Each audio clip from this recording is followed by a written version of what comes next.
शूलटङ्कपाशदण्डपाणिमादिकारणं श्यामकायमादिदेवमक्षरं निरामयं हेमविक्रमं प्रभुं विचित्रताण्डवप्रियं काशिकापुराधिनाथ कालभैरवं भजे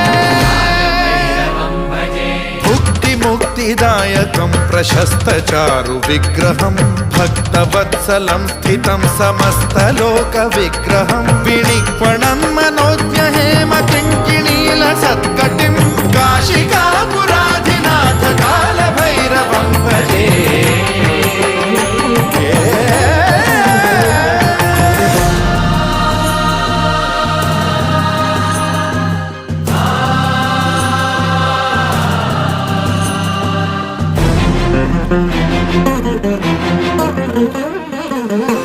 धर्मसेतुपालकं त्वधर्ममार्गनाशकम्